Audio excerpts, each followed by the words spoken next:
Everyone, welcome to my channel. मैं महेश राय स्वागत करता हूं आपका अपने चैनल में। तो कल तक हमने 220 क्वेश्चन तक हमने पढ़ लिया था और ये राग प्रकरण चल रहा है। तो चलिए आगे चलते हैं। तो 20वां हमारा क्वेश्चन था, 2 मिनट। पूर्वी मारवा, पूरिया, धनाश्री एवं श्री आदि राग किस काल के राग हैं? तो क प्रातकालीन, ख रात्रिकालीन, ग सायंकालीन सिंधी प्रकाश राग, घ मध्यकालीन राग। और इसका जो सही आंसर था वो था ग सायंकालीन राग सिंधी प्रकाश राग है। ओके, आगे चलते हैं। Question number 221। ऐसा राग जो ऐसे समय में गाए बजाए जाते हैं जब एक ठाट का समय जिससे वे उत्पन्न होते हैं समाप्त होने को होता है तथा दूसरे ठाट के रागों का समय जिनमें वे प्रवेश करते हैं आरंभ हो रहा होता है, किस काल के राग हैं? क सिंधी प्रकाश राग, ख प्रातकालीन राग, ग रात्रिकालीन राग या घ परमेल प्रवेशक राग।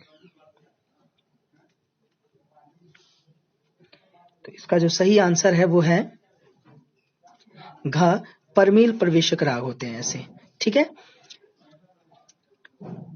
ऐसा राग जो ऐसे समय में गाए बजाए जाते हैं जब एक ठाट का समय समाप्त होने को होता है। ठीक है, और दूसरा ठाट के जो राग होते हैं वो प्रवेश उसमें करते हैं।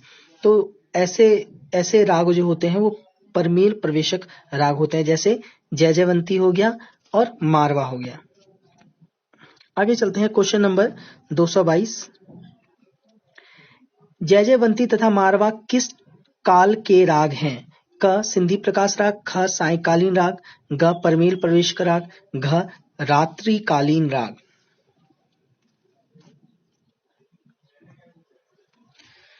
ये तो मैंने अभी आपको बता ही दिया। ग होगा इसका, परमेल प्रवेशक राग कहलाते हैं जय जयवंती और मारवा। ठीक है, आगे चलते हैं। Question number 223। आध्यात्मिक उपलब्धियों के निमित्त गंधर्वों द्वारा गाए जाने वाले शास्त्रीय संगीत को प्राचीन काल में क्या कहा जाता था? क साम गीत, ख प्रबंध गीत, ग प्राचीन गीत या घ मार्गी संगीत।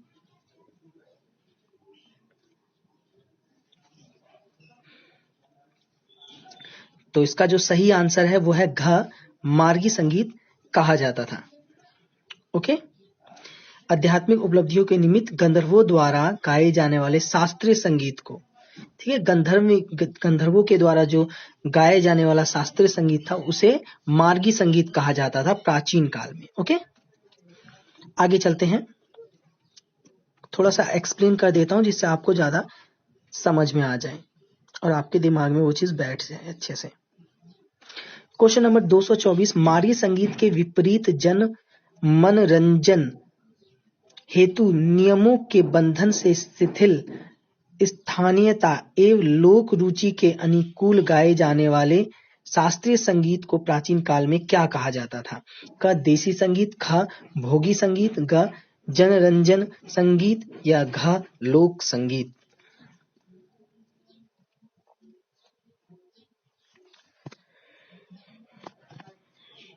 तो इसका सही आंसर होगा देसी संगीत। ठीक है, कैसे? यहाँ पे लिखा है लोक संगीत के अनुकूल गाए जाने वाले शास्त्रीय संगीत को प्राचीन काल में क्या कहा जाता था? ठीक है, तो वो उसको कहा जाता था देसी संगीत को। आगे चलते हैं क्वेश्चन नंबर 225 पे। स्वर विस्तार करते हुए जिन रागों को राग में बार बार दर्शाया जाता है उन स्वरों को उस राग विशेष में क्या कहा जाता है? क उपन्यास, ख बहुत्व, ग न्यास या घ विन्यास।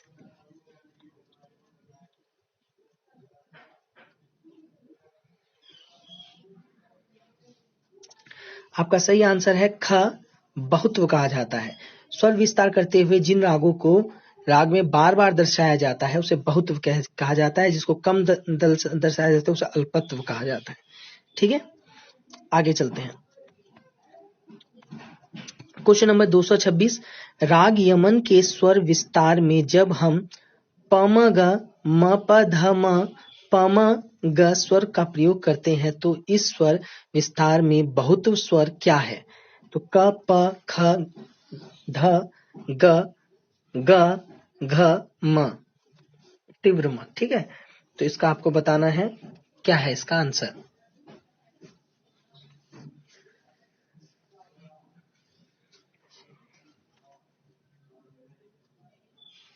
इसका बहुत्व बताना है, तो बहुत्व इसका क्या होगा? घ म। आप देख सकते हैं इसमें ये भी म, ये भी म, बार बार इसे दर्शाया जा रहा है, तो ये बहुत्व है इसका, राग यमन का।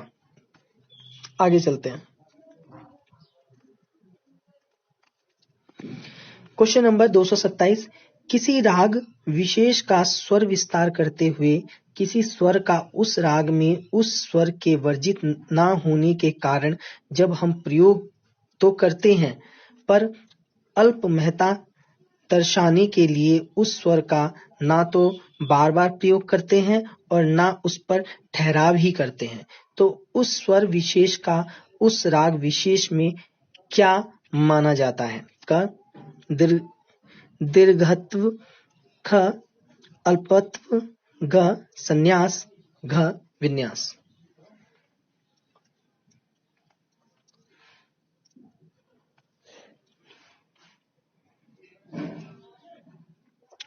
तो उसे कहा जाता है अल्पत्व। ठीक है, जैसे कोई भी राग होता है उसको गाया तो जाता है लेकिन उस पे बार बार रुका नहीं जाता है, उस पे ठहराव नहीं किया जाता है, तो वो अल्पत्व कहलाते हैं। यहाँ पे दिया हुआ देख सकते हैं, किसी भी राग को विशेष का स्वर विस्तार करते हुए किसी स्वर का उस राग में उस स्वर को वर्जित ना होने के कारण जब हम प्रयोग तो करते हैं, है ना, उसको वर्जित तो नहीं है लेकिन उसे हम प्रयोग तो कर रहे हैं, पर अल्प दर्शाने के लिए उस स्वर पर ना तो हम बार बार उस स्वर पे हम ना बार बार उसे गाते हैं और ना ही उस पर ठहराव करते हैं, तो ऐसे ये कौन सा स्वर कहलाता है? वो अल्पत्व कहलाता है। अल्प जो लगे, है ना, अल्पत जो बहुत लगे वो बहुत हो।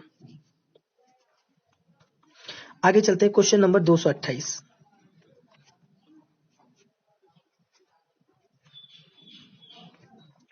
राग भैरव के ऋषभ तथा धैवत को अगर शुद्ध कर दिया जाए तो कौन सा राग बनेगा? क खमाज, ख बिलावल, ग यमन या घ काफी।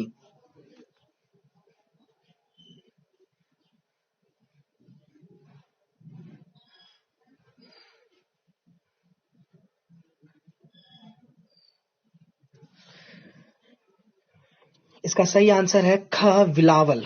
ठीक है, देखो क्या लिखा है, राग भैरव के ऋषभ और धैवत को अगर हम शुद्ध कर दिए जाए तो राग भैरव में दो ही स्वर जो होते हैं वो कोमल लगते हैं, वो है रे और ध।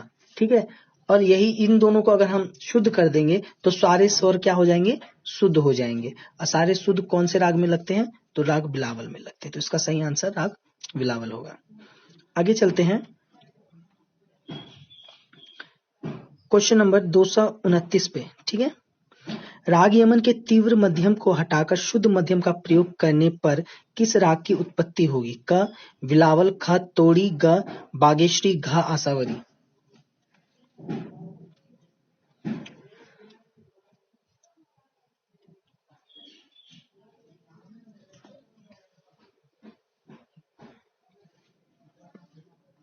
तो इसका जो सही आंसर होगा वो होगा क बिलावल।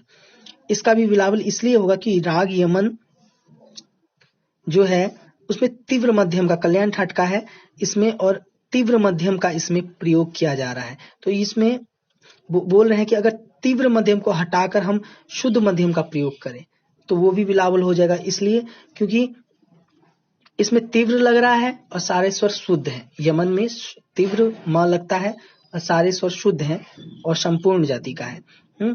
तो इसमें क्या है, ये शुद्ध मध्यम लग रहा है, अगर हम उसमें शुद्ध मध्यम लगा देंगे तो ये बिलावल हो जाएगा। ठीक है, आगे चलते हैं, क्वेश्चन नंबर 230, राग भैरवी के रे तथा प हटा देने पर किस राग की उत्पत्ति होगी? क देश, ख मालकोश, ग भीम पलासी या घ भोपाली।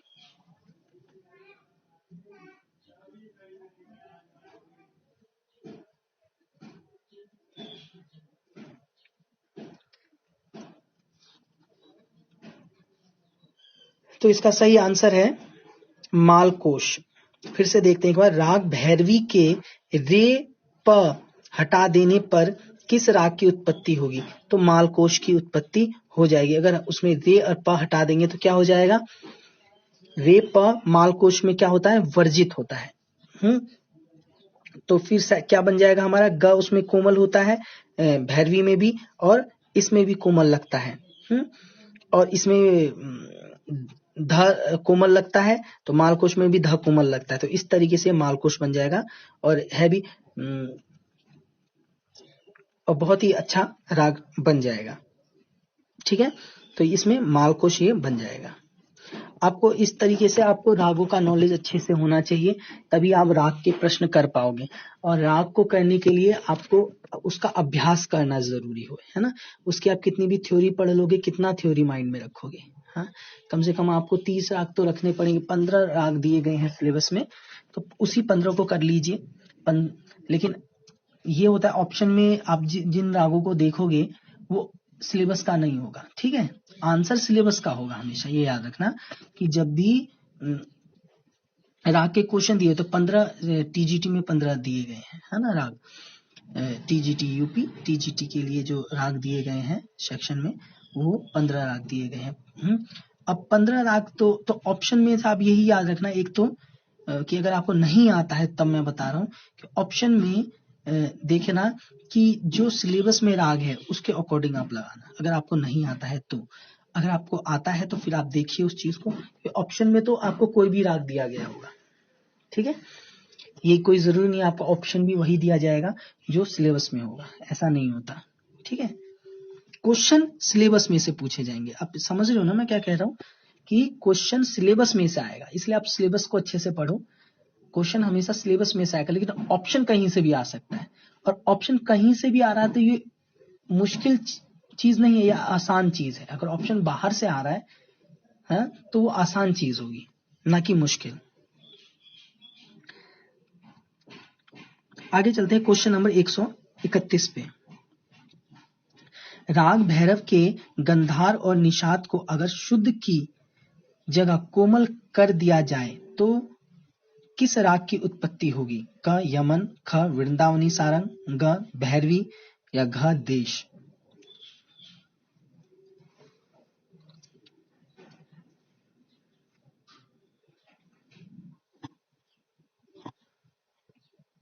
और ऐसे ही क्वेश्चन आएंगे, क्योंकि ये टीजीटी लेवल का है तो टीजीटी ही लेवल पे आएगा। जितने भी क्वेश्चन मैंने अभी तक करवाए हैं सब वो टीजीटी और पीजीटी लेवल के हैं, सबसे ज्यादा टीजीटी लेवल के हैं। ओके, तो ये बन जाएगा आपका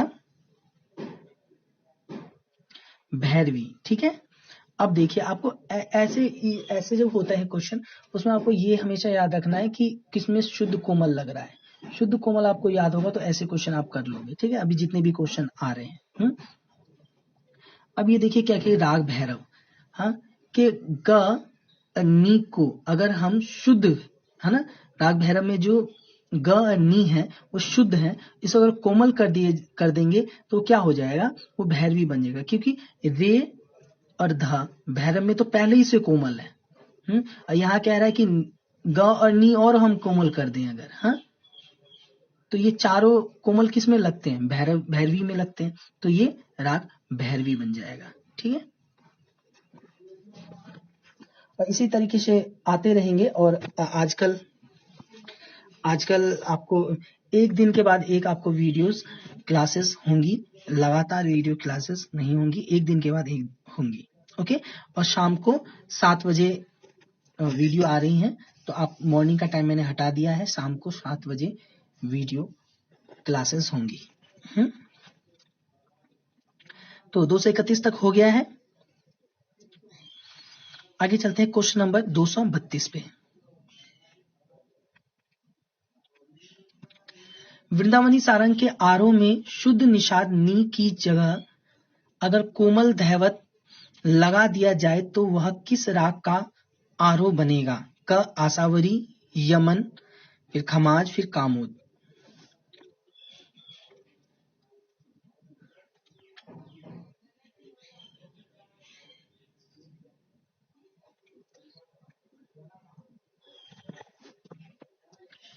तो इसका जो सही आंसर है वो है आसावरी। ठीक है, राग वृंदावनी सारंग में अगर शुद्ध नी की जगह कोमल धैवत लगा दिया जाए तो वो आसावरी बन जाएगा, क्योंकि आसावरी में कोमल धैवत लगता है। सेम फिर वो आसावरी हो जाएगा। आगे चलते हैं, क्वेश्चन नंबर 233। राग मालकोश के निषाद को जब शुद्ध किया जाए तो कौन सा राग बनेगा? क मोहनकोश, ख राजेश्वरी, ग चंद्रकोश या घ सारंग।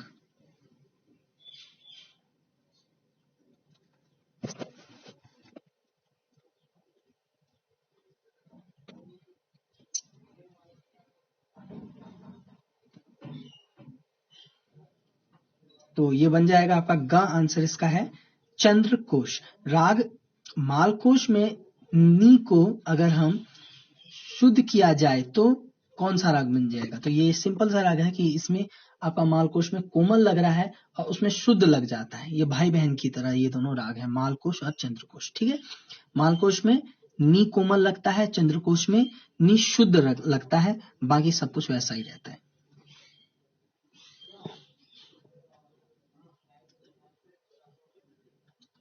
ठीक है, आगे चलते हैं क्वेश्चन नंबर 234 पे। राग भिन्न षड्स के मध्यम को यदि तीव्र कर दिया जाए तो किस राग की उत्पत्ति होगी? क हिंडोल, ख यमन, ग ललित या घ नंद।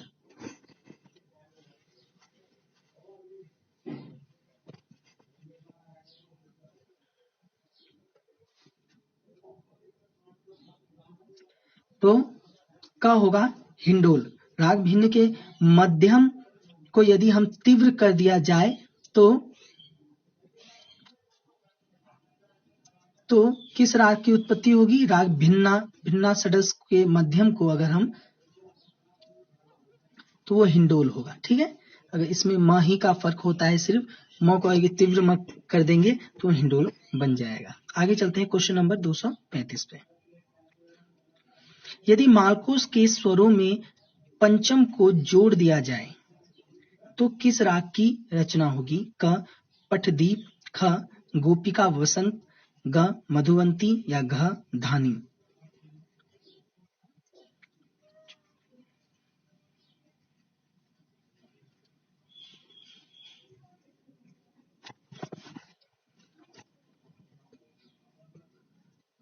तो वो बन जाएगा आपका गोपिका बसंत। मालकोश में अगर हम पंचम सिर्फ प जोड़ दें तो वो गोपिका बसंत बन जाता है। ठीक है, तो ये थे आज के हमारे 15 क्वेश्चन। मुझे उम्मीद है आपको अच्छा लग रहा है। अच्छा लग रहा है तो चैनल को सब्सक्राइब कीजिए, बेल आइकन को प्रेस कीजिए, लाइक कीजिए, कमेंट कीजिए। कोई भी क्वेश्चन हो तो वो आप यूट्यूब पे पूछ सकते हैं। बाकी हमारे आप टेलीग्राम से भी जुड़ सकते हैं। टेलीग्राम का जो नाम है वो मैं आपको बता देता हूँ, ऑल म्यूजिक एग्जाम के नाम से टेलीग्राम है। ठीक है, तो आप यहाँ से जुड़ सकते हैं और जो भी है आप क्वेश्चन पूछ सकते हैं। यहाँ पे जो भी आपकी हेल्प हो सकती है वो यहाँ से आपकी हो जाएगी। और बाकी चैनल को शेयर जरूर करना ताकि मेरी जो मेहनत है वो कामयाब हो और सबकी हेल्प हो पाए। तो थैंक यू एवरीवन, आज के लिए इतना ही। जय हिंद, जय भारत।